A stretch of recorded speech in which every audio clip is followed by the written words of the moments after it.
30-40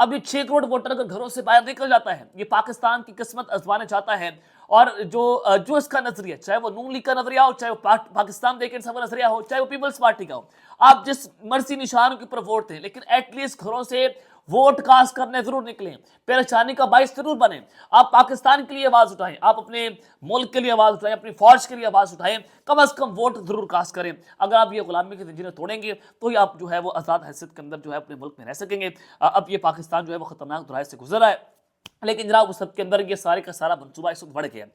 عمران خان کے خلاف جو فیصلہ آیا دوران عدت نکاح کیس کا، اس میں جو کچھ ہوا پاکستان کی تاریخ میں آج سے پہلے اتنا گھٹیا اور اتنا گندا اور مکرو کھیل جو ہے ہم نے کبھی نہیں دیکھا، تو جو آج کھیلا جا رہا ہے۔ جناب جاوید چودھری صاحب جو ہے وہ یہاں پر دعویٰ کرتے ہیں، اور جاوید چودھری آپ سب کو پتہ ہے کہاں پر بولتے ہیں، اور انہوں نے کہا کہ عدالت میں گندی نسل، شیطان اور منافق تک کے الفاظ بولے گئے اور پوری عدالت منہ نیچے کرنے پر مجبور ہو گئی، لیکن آپ عمران خان کا اہتمام دیکھیے کہ اس دوران بھی ہنستے رہے اور خاور مانیکا پر فکر کستے رہے۔ اب یہ خاور مانیکا جو 5 سال پہلے یہ بات کر رہے تھے، جو بش بیوی کو انتہائی جو ہے وہ نیک خاتون بتا رہے تھے، جنہوں نے کہا تھا کہ ہاں یہ عدت پوری ہو گئی ہے تو وہ کوئی غلط عورت نہیں ہے، تو آج سے ٹھیک 5 سال پہلے اس شخص کو ایک خواب آیا اور اس نے بشرا بیوی کے اوپر جو ہے وہ انتہائی گھٹیا الزامات لگا دیے، زنا کے الزامات لگا دیے، جو بات نہیں ہونی چاہیے تھی وہ بات وہاں پر گئی، چادر اور چوار دیواری کا تقدس پامال کیا گیا، اس دیواری رشتوں کو ڈیمیج کیا گیا، ماؤں بہنوں بیٹیوں کی عزت کو اچھالا گیا، اور عدت کے دوران نکاح کیس نے آج پاکستان کے نوجوانوں کی اخلاقیات کا جنازہ نکال کے رکھ دیا۔ آج عدلیہ کی اخلاقیات کا جنازہ نکل چکا ہے جو آج پاکستان کی سیاست میں ہو رہا ہے۔ تو عمران خان صاحب پورے اعتماد تھے، اور یہ گندے الفاظ سن کر ہنس رہے تھے کہ وہ ان کی مینٹالٹی پر ہنس رہے تھے کہ آپ اس گند میں جا چکے، آپ اس حد تک گر چکے ہیں کہ مجھے گرانے کے لیے آپ کو یہ گندگی کا سہارا لینا پڑ رہا ہے، آپ کو عورتوں کا سہارا لینا پڑ رہا ہے۔ اور رپورٹروں کو دیکھ کر عمران خان صاحب جو ہیں وہ ہیٹرک کا نشان بناتے رہے۔ مجال ہے اگر کسی کو ذرا سی بھی شرم آئی ہو، عمران خان صاحب جو ہیں وہ جناب اس وقت ڈٹے ہوئے ہیں، وہ جو ہے وہ اس سے پیچھے ہٹنے کا نام نہیں لے رہے۔ اور پھر ایڈم سیٹھی صاحب جو ہیں وہ اس وقت دعویٰ کرتے ہیں کہ عدت میں نکاح کیس کے فیصلے سے وہ مقصد کہ ووٹر ٹرن آؤٹ کم کرنا وہ فیل ہو چکا ہے۔ اس وقت جو ڈان اخبار رپورٹ کر رہا ہے کہ پاکستان کی اس حالیہ تاریخ میں جو 24 کا الیکشن ہے، اس میں پاکستان میں ریکارڈ ٹرن آؤٹ ہونے والا ہے، اور یعنی کہ ووٹر جو ہے وہ بڑی تعداد کے اندر گھروں سے باہر نکلے گا۔ پاکستان تحریک انصاف کے ووٹر کو مایوس کیا جا رہا ہے کہ آپ کے ووٹ سے کچھ نہیں ہونا،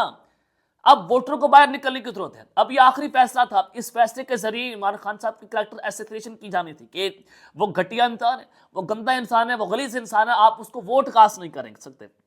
تو لہٰذا یہ ندیم سیٹھی صاحب کہہ رہے ہیں، یہ آپ کو پتہ ہے کہ کہاں سے بولتے ہیں، طاقتوروں کے انتہائی قریب ہے، کہہ رہے ہیں کہ وہ فیل ہو گیا۔ اس کے نتیجے میں لوگ اور بھی غصے میں اور ضد میں ہیں کہ خان صاحب کو ووٹ دینے نکلنا ہے، اور بہت بڑی مس کیلکولیشن ہو گئی ہے، بہت بڑی مس کیلکولیشن ہو گئی۔ آپ نے اس الفاظ پر غور کرنا ہے کہ لوگ اب نہیں مان رہے، پاکستان کی عوام نہیں مان رہی، اب وہ یہ بات کر رہے ہیں کہ جناب ہم نے تو ووٹ کاسٹ کرنا ہی کرنا ہے۔ اور پھر دوسری جانب اس وقت جو کھیل انتہائی خطرناک ہوتا چلا جا رہا ہے، جناب عمران خان صاحب جو ہیں وہ دہشت گرد قرار دیے جا چکے ہیں، پاکستان تحریک انصاف کو جو ہے وہ اس کو قلعدم قرار دیا جانا ہے۔ یہ ایک بہت بڑا منصوبہ آج رنگے ہاتھوں پکڑا گیا ہے۔ میں نے آپ کو تقریباً 4 دن پہلے یہ آپ کو خبر بریک کی تھی کہ عمران خان صاحب جو ہیں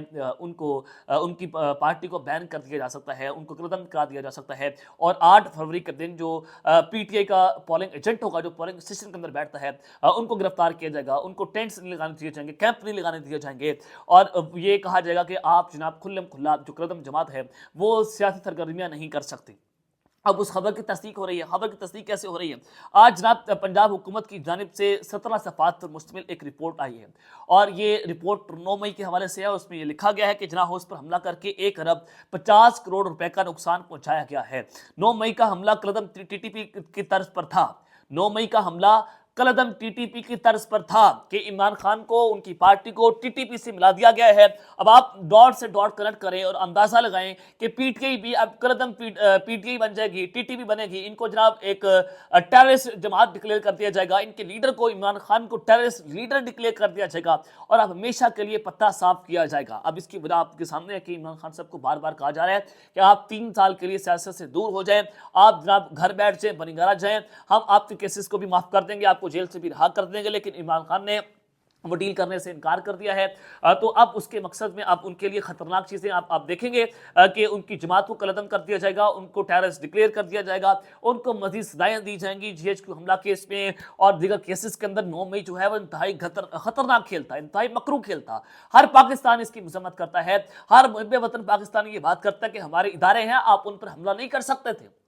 پاکستان کی بہادر فوج، ہماری ایجنسیز، ہم ان کے ساتھ کھڑے ہیں، ہم اس حملے کی مذمت کرتے ہیں، لیکن اس حملے کی تحقیقات ہونا بھی ضروری ہے۔ یہ پتہ چلنا چاہیے کہ اس حملے کے پیچھے اصل ماسٹر مائنڈ کون تھا، اس حملے کا اصل منصوبہ ساز کون تھا، کروایا کس نے، کیا کس نے، کون اس کے پیچھے تھا، کیا اس کے مقاصد تھے، اس کے اوپر تحقیقات ہونا جناب اس وقت بہت ضروری بن چکی ہیں۔ لیکن اس سے یہی واضح ہو رہا ہے کہ آئندہ آنے والے دن جو ہے پاکستان تحریک انصاف کے لیے انتہائی خطرناک ہو سکتے ہیں۔ اب جناب عمران خان صاحب جو ہیں ان کی ایک ویڈیو آئی ہے اور یہ ویڈیو انتہائی اہم ہے، اور کپتان کی جو جیل سے ویڈیو جاری ہوئی ہے اس نے